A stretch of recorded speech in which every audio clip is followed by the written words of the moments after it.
আমরা নোয়াখালী গোপালপুর 2 নম্বর ওয়ার্ড পশ্চিম সাইডে আসলে আমাদের এখানে আবার পানি বেড়ে গেছে। তো সেই সাথে সাথে মাছ ধরার জন্য কিন্তু অনেকে কিন্তু প্রস্তুতি নিয়ে কিন্তু চলে আসছে জাল খেয়ানোর জন্য। দেখা যাক এই জালে কি মাছ উঠে আজকে। হ্যাঁ, অনেক সুন্দর একটা খেয়া হইল। যদি একটা বড় 2 কেজি জাল একটা যদি বোয়াল মাছ চলে আসে তাহলে তো কোনো কথাই নেই। তো দেখা যাক আমার কাকার কি অবস্থা। ওরে বৃষ্টি হতো ইরান সাথী মিলতে হইব কি কারবার। বৃষ্টি পড়তেছে গুটি গুটি। তো এখন সাথী আমরা দেখা যাক মাগো বড় মাছ হচ্ছে রে কাকা 2 কেজি এলা হচ্ছে রে। ওটা 2 কেজি এলা মাছ হচ্ছে তাহলে টানো। এখানে একটা 2 কেজি এলা রুই মাছ পাওয়া গেছে। তবে আমরা দেখি জালের ভিতর দিয়ে একটা লাভ দিছিল।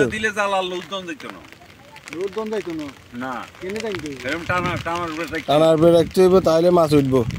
দেখা যাক কি মাছ উঠে। টানতেছে ধীরে ধীরে, দেখা যাক মনে হয় বড় মাছ একটা পড়ছে, এই কারণে আস্তে আস্তে টানতেছে জালের। হ্যাঁ, গুতে দিছে নি মাছে। গুতে তো দিছে, দেখা যাক ছোট ছোট ওরে রুইতের বাচ্চা, ছোট রুইতের বাচ্চা ওগুলো উঠছে। এই যে রুইতের মাছের বাচ্চা, এই হলো বিষয়। আসলে বড় মাছ নাই এখন, আবার ছোট মাছগুলোই কিন্তু বড় মাছ এখন বড় মাছ নাই, পাওয়া যাইতেছে না বড় মাছগুলো।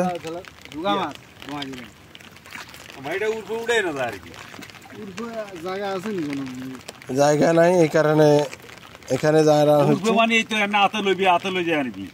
গেছে হুডি মাছ গেছে আর হাতে গেছে যে ওই এখান দিয়ে মাছ ধরার, এখান দিয়ে ফড়ি যার, এই হচ্ছে সিস্টেম মাছের ধরার।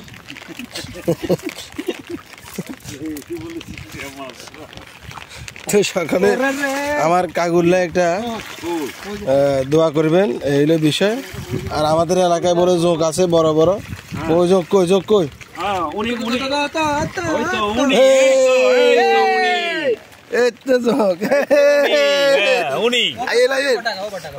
আরেকটা বড় যোগ। মার্শাল্লাহ মার্শাল্লাহ, এই যোগ গুলা দেখেন কত বড় বড় যোগ।